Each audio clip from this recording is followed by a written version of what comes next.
Hey, it's Kim Komando today, your daily podcast to keep you up to date with all things digital and beyond. And I'd love to have you be a part of our podcast. You can make an appointment to speak with me. Just head over to komando.com, and on the top right, there's a button that says Email Kim. Fill that out, and that's it. I always like to start with something interesting. And what do you think TikTok is? Is it a social media company? Is it a place for folks to go and watch short videos? Is it a place to learn a new dance routine? Is it a way for communist China to check our every move? Yes, well, it's all that. But TikTok is turning into what we used to call a record company. I don't know if you remember those. But listen to this. 75% of all U.S. TikTok users say watching the videos is actually how they find new music.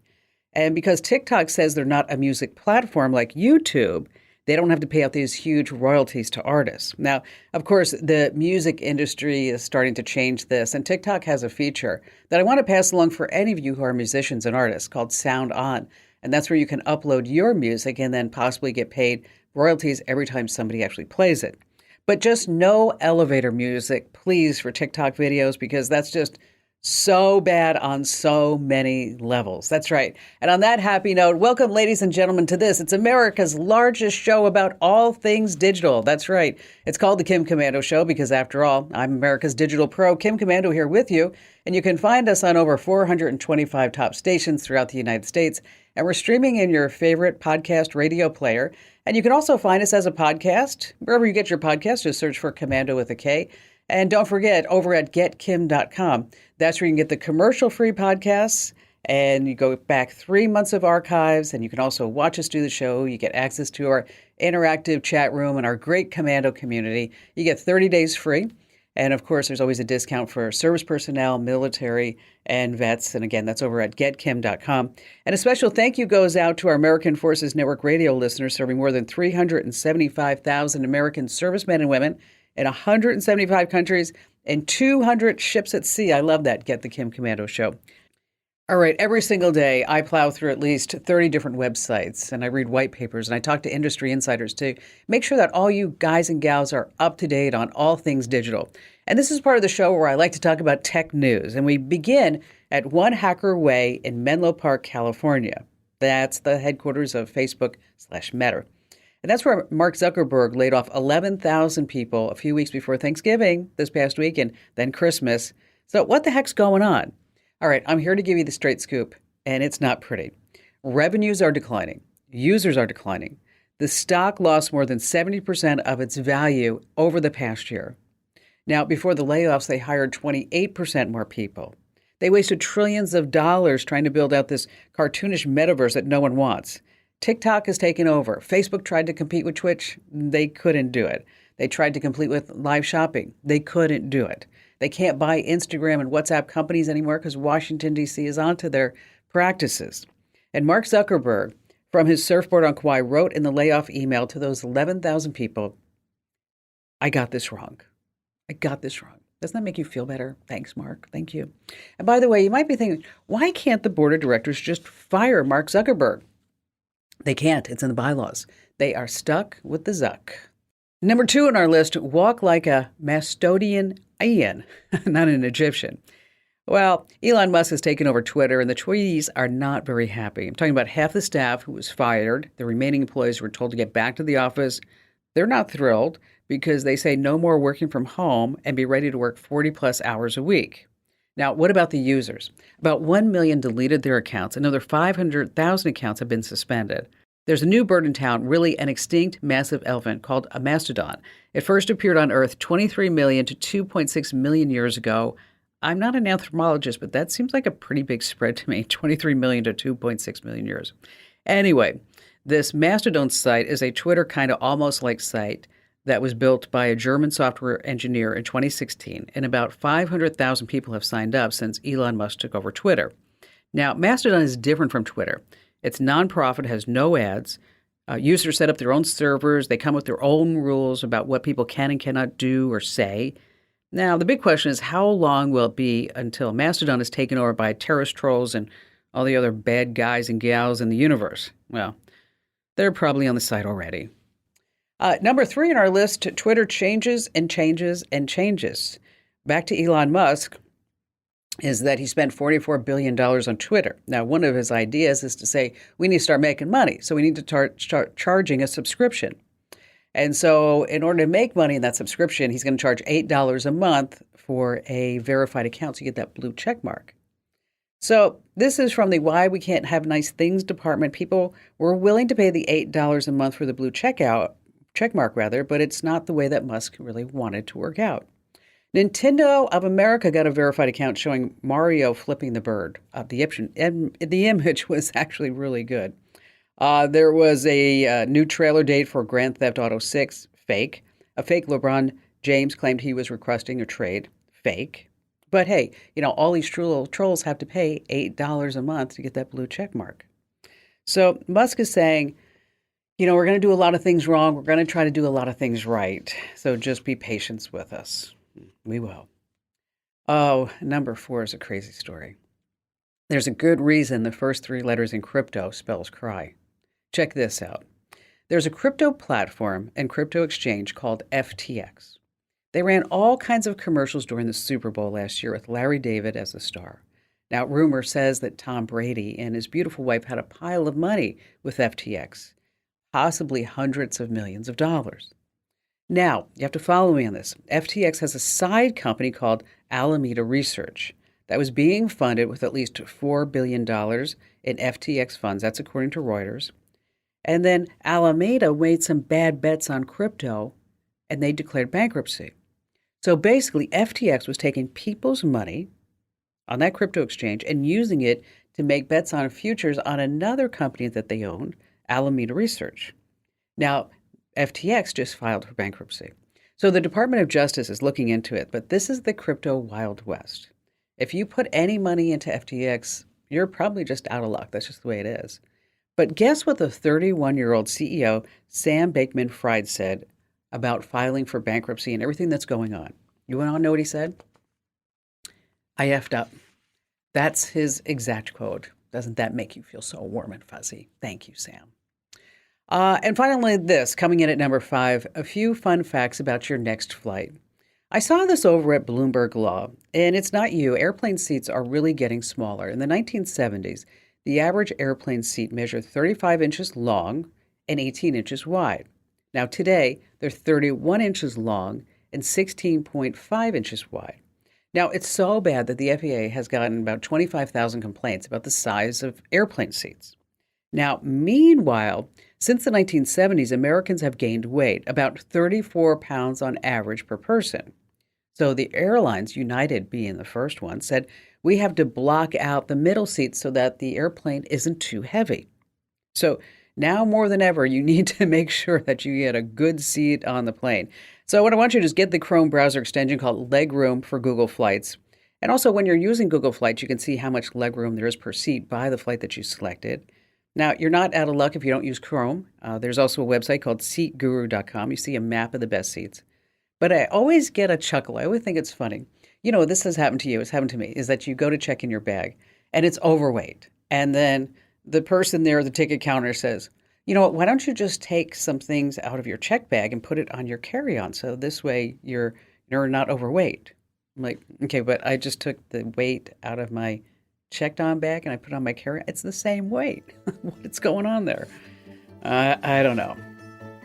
All right, coming up in just a few moments, how you can make your smart assistants remind you of things. And of course, we have all of your great phone calls here on the Kim Komando Show.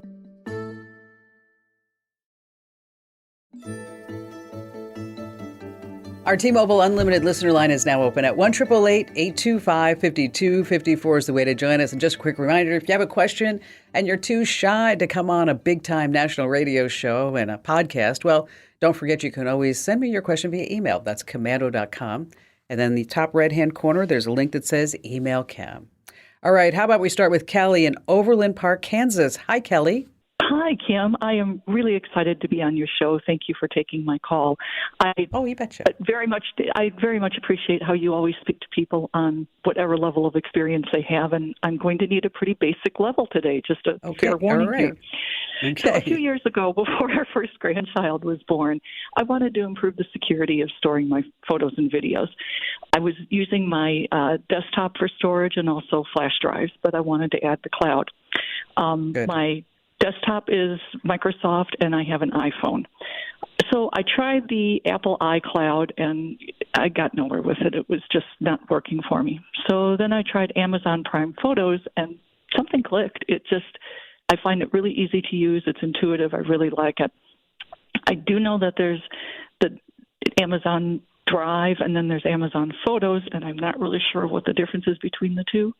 But I used Photos for and also Photos in conjunction with their Amazon app on my phone to put pictures, send them to my phone so I can view them there. But that's just a small number of my photos. Then I use Drive on my desktop in order to actually set up, to work with the system to manage the storage. I'm really hoping against all hope that Amazon comes back and sends out a retraction. But this summer they announced that they're getting rid of the Drive portion as of January 31st, that I won't be able to use that anymore. And I really hope that they're just kidding, that they come out and say, like, sorry, guys, didn't mean to alarm you. No problem. Yeah, wouldn't that be great? Don't think that that's going to happen. So I'm feeling a little bit up the creek here, and I'm hoping you might have some suggestions for me what I can use instead of Amazon Drive. And also, do you think, will I still be able to use Amazon Photo in order for the phone portion of this, not the cloud storage? Okay. Right. So Amazon Drive is your hard drive in the cloud. Okay. And that's the part that's going away. Okay. Your Amazon Photos, that's still going to be there. So you're still going to be able to use the Photos app. You're just not going to be able to manipulate and move files to and from the drive. Okay. So you still have all your photos. Do the phone. Yes. Yes. Now, if you do need like an online drive, okay, Google Drive gives you 15 gigs of free storage space, and that's 10 gigs more than you had with Amazon Drive, and it's free. Okay, you could always buy more, but 15 gigs is a lot, okay, because you're only using 5 now. Mm-hmm. And the reason why I'm going to throw you for Prime, so I'm not sure quite how that works, but yeah, I know it's like getting free shipping. Okay, yeah, I'm paying $15 a month for free shipping. Okay, right. So. But you do get the photo storage with Amazon Prime, which a lot of people aren't using. I'm not using it, but you are. I think that's great. Right. But the reason why I said I'm going to throw you for a loop is because, see, with Google Drive, it works so nicely with, guess what? Google Photos. I know what you're thinking. Yeah. I got everything on Amazon. Okay. Yeah. And so now we have yet one more ecosystem. See, the thing when we talk about ecosystems is that we try to stay in one, because then that makes our life easier. So if we're using Windows, maybe use OneDrive. If we have Apple, we want to use iCloud and Photos because it all works together. And then Google works really good on Android phones and also does really work well with Windows-based systems. Okay. iCloud is really is pretty simple to use, but I'll tell you where it does get confusing, which they've gotten it better over the last couple of years, is when you start looking into the iCloud settings and what gets synced to what device. Okay. And then it really doesn't really like to play well on Windows. I'll tell you that right now, because it's really made to work in the whole, like I said, the Apple ecosystem. But I don't think you need to, if you need extra storage space, if you like, if Apple Photo, or pardon me, Amazon Photos is easy for you and you're comfortable using it, then just keep using it. Okay, just keep using it. But if you need a drive, if you need that drive storage where you're going to manipulate by drive, files, again, you're talking about cloud storage, correct? Yes. Okay. Then that's where you're going to look at Google Drive. Okay, because you made the smart move, because flash drives, they're known to die, and they die for no unknown reason.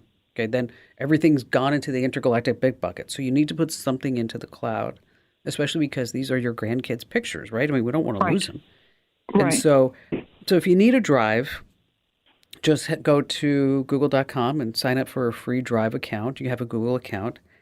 And there are some, like I mentioned, there's some really good options. But if you do like to use Amazon Photos for your storage and manipulation, and you know that it's there, then you can keep using it. But the part that's going away is that Google Drive, or pardon me, is that Amazon Drive. And so, if you need any additional help about this, I'm going to go ahead and we're going to send you over a link right now, Kelly, about the Amazon Drive shutdown and what you can do now, and some alternatives for you to check out. But I think pretty much if you need the drive, I'm just going to vote for signing up for a Google Drive. At some point, you may find that you might want to just try Google Photos because it actually has a great app that will work on your iPhone too. And so you'd be able to get it on your Windows and also on your iPhone and then have all those photos. And the thing about Google Photos too is their benefit, another side benefit is that you can share these photos with your kids as well, so they can get copies and download copies of all the Google Photos without necessarily having to have an Amazon account to do that as well. Kelly, thank you so much for your call. I appreciate you getting through. Hey, speaking of Amazon perks, they just added a new one that you can get a year of Grubhub Plus for free. That's right, free food delivery, and it's all in those Amazon perks, and you can check that box and sign up for it on Amazon. Just go into your account settings. All right, you want to stay right where you are and talk about how you can trade in your old gadgets and get some cash. And in our digital privacy tip, how you can do a 100% free background check on just about anybody. And you just have to go to the right sites online. And we're going to point you in that direction. Of course, we have more of me and more of your phone calls you don't want to miss.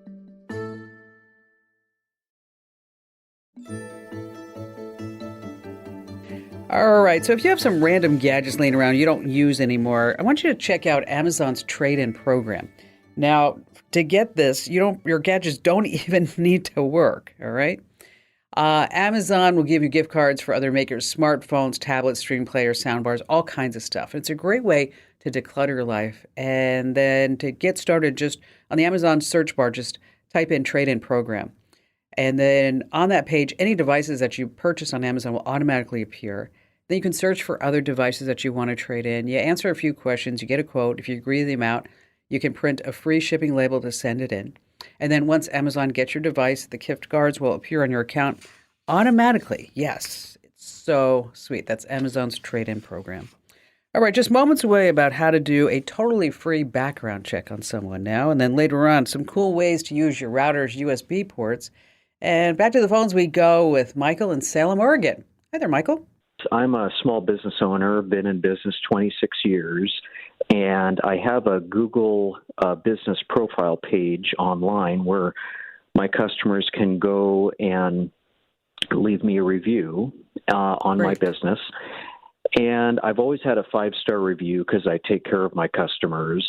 And out of the blue, about 6 months ago, I had somebody who's not even a customer of mine leave me this negative 1-star review. And so it's totally dropped my 5-star rating. So my question to you is, how do I go about removing that review? I've tried to contact Google, and I've had no success there. So I'm kind of stuck as to how to approach this. That's tough. It is tough. And it's just mean-spirited that somebody would take advantage of a situation such as a Google review and to do something with malicious intent. And I never understood it myself.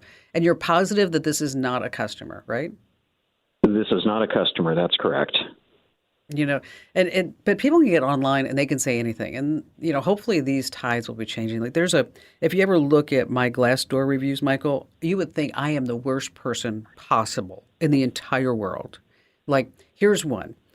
Somebody left a review that if you work for us, is that I stand in the parking lot with a clipboard and I check off the boxes and note the time that everybody drives in through the gates. Okay. And then I also do that in the afternoon. I think if I did that all day and night, I don't think I would have any time to do anything else. Just saying. It's like, where do these people come from? You did the right thing in trying to talk to Google and trying to get them to remove the review. If they haven't already done it, you can try it again. How do you think you should respond to this review publicly?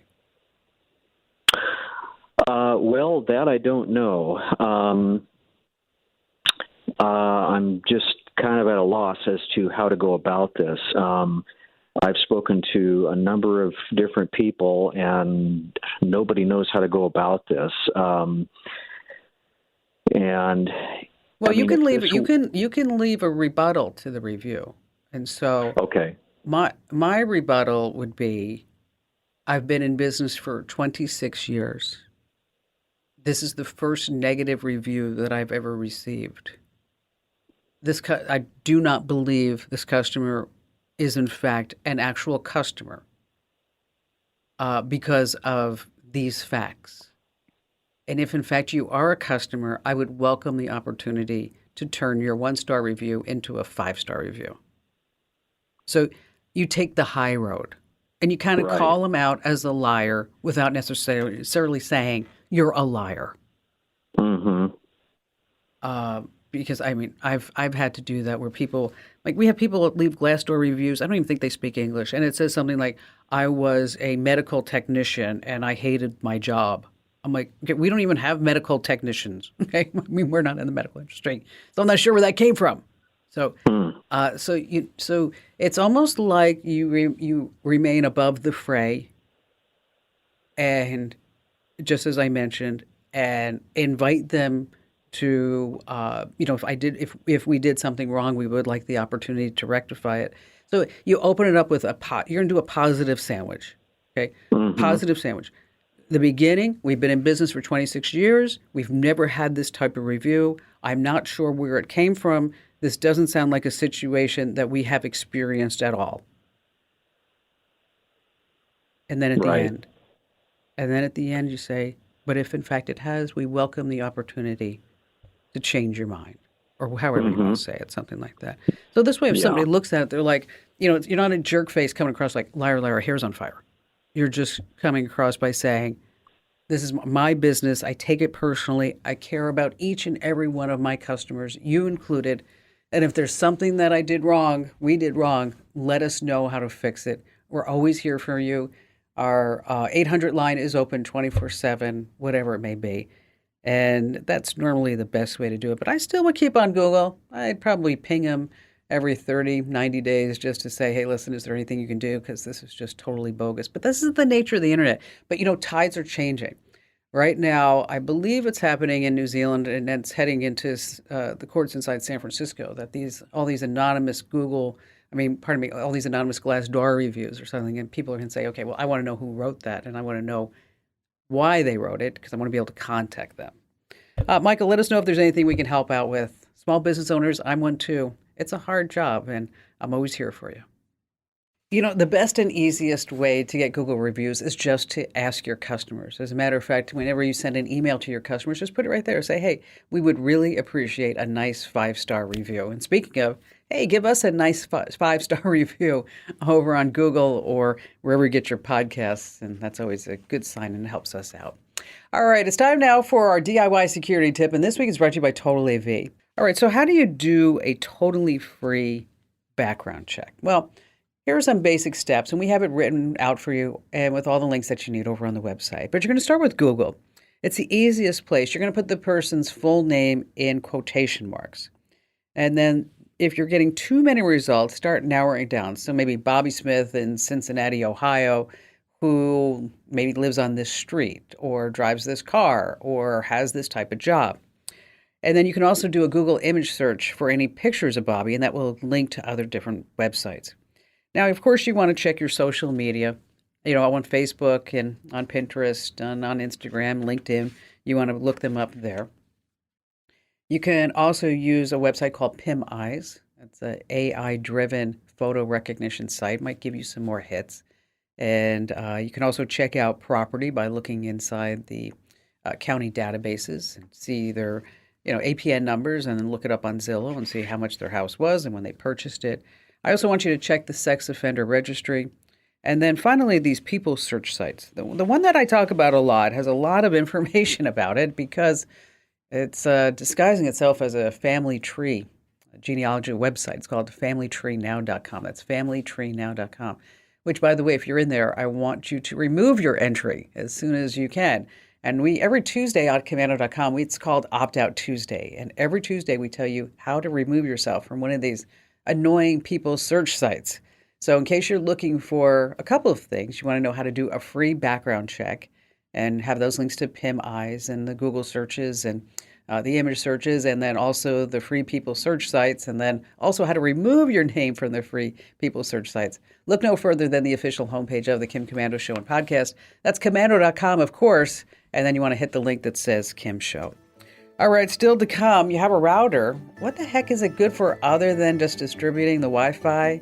You are going to be shocked and amazed, so stay right where you are here at the Kim Komando Show.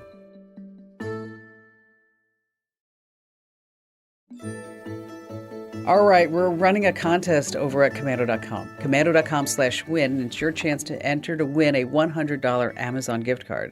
But you have to know the secret phrase that I passed along here on the Kim Komando Show. And the secret phrase is, are you ready? Robotics. That's right. The secret phrase to win is robotics. Now, here's the deal. You can increase your entries and your chances to win by doing other things like subscribing to our podcast, getting our tech tips newsletters. So again, Komando.com/win, you enter that secret phrase and then start doing the other ways to enter so that this way you actually get more entries and the odds of you winning are just greater. All right, back to the phones we go with Anthony in Bristol, Virginia. Hello there, Anthony. Well, I'm just curious if you can, your insight's much better on this than what I can find on the internet. We homeschool two children, ages 9 and 11. They can type proficiently, and they did a kids' age coding. So I don't know what the next step is. Everything I can find is too old for them right now. Would you have any suggestions? Are you trying to give them more coding classes, computer skills? What exactly are you trying to teach the guys? Well, just introduction to computer, the ranges, and let them see what they like and make some choices and just learn as they go. When you say different ranges of computers, or are you trying to software? Different types of software that they can learn as they can. Okay. All right. When you guys are homeschooling, there's a terrific site that Google has put together for computer curriculums. And the students can learn, your kids can learn through video-based lessons. And there are also different themes like gaming design and art and sports. And it's absolutely free. And they do such a great job. The address is kind of funky. And so I'm going to ask Amber to email you this address. But if you go to withgoogle.com, and that's where you're going to look at something for it's called the free Google program is called CS First. And, my sister has a school in Southern California that she has one student to one teacher.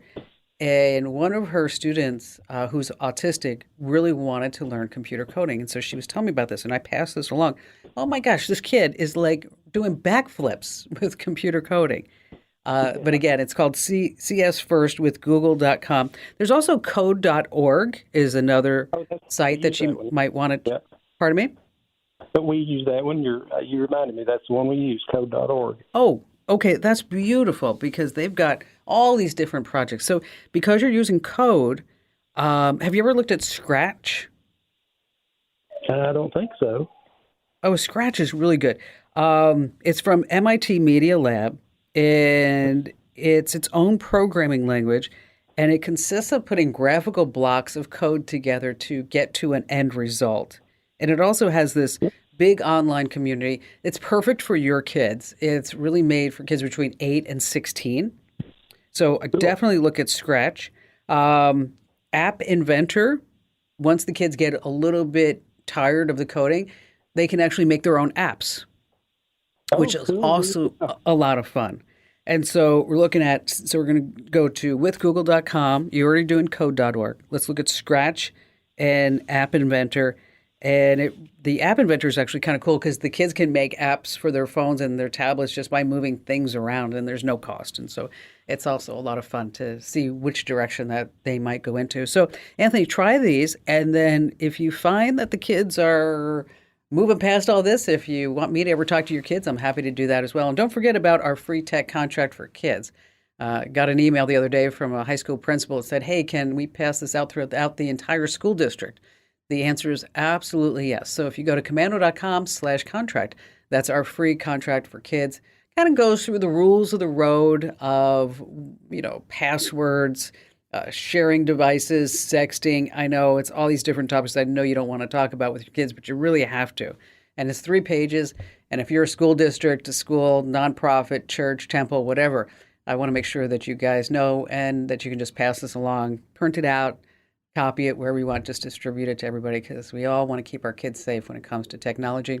I'm going to put all these links inside our Q&A forum. So go to komando.com/community, and that's where you'll find some links. And for you, Anthony, hang on the line, and Amber's going to send you some links right now because that's what we do here at the Kim Komando Show. We want to help anybody and everybody we can. Hey, if you have kids, one of the greatest things that you can buy them is an Amazon Kindle Kids. It's a 2022 release. It's about $120. But what's nice about it is that it's a subscription-based reading program. And so you don't have to worry about the kids getting on and playing games and doing other things. And again, it's about $120. So if you're looking for a gift for, I don't know, anybody between 3 and 12 for the holiday season, that's always a great gift. All right, so it's one of these digital life hacks that once you know it, you're like, dang, Kim Komando, I'm so glad that I listened to you. So what else can you do with your router other than just have it, I don't know, spread the internet connection throughout your home? Okay, so if you ever look at the back of your router and you think, it has USB ports. What are they for? Okay, a couple of things you can do, starting with no longer emailing files to family members or saving files in the cloud. You can have a hard drive in your house that everyone can share and save files, but just keep in mind, hard drives can die, so you want to make sure that you always have a backup into the cloud somewhere. Number 2, you can take this idea of a shareable drive to the next level. You put a USB drive in your router's port, and then you can turn it into a bona fide media server. So that this way, everybody on the network can save their photos, their music, their videos on the drive. And then what's great is that all that content is accessible on any device or TV that's on their home network. Now, if you're going to store a lot of stuff, just make sure that it's an external hard drive because, again, you want to make sure it's all backed up to the cloud. And number 3, let's say you have a really old printer, but it still works, okay? But it needs to be physically connected to a computer to work. Ah, yes, the lights are on. Just plug that old computer into your router's USB port, and now you have a printer everybody on the network can use. And if you like these tips, make sure that wherever you get your podcast, you just search for my last name, Komando, of course, with a K. And then make sure that you get our podcasts, our daily tech updates. You're going to love them. That's our daily tech updates. Wherever you get your podcast, just search for my last name, Komando, with a K, of course. Hey, thanks for listening to Kim Komando today. So reach over and give me a nice 5-star review. Yes, thank you. And thanks for listening.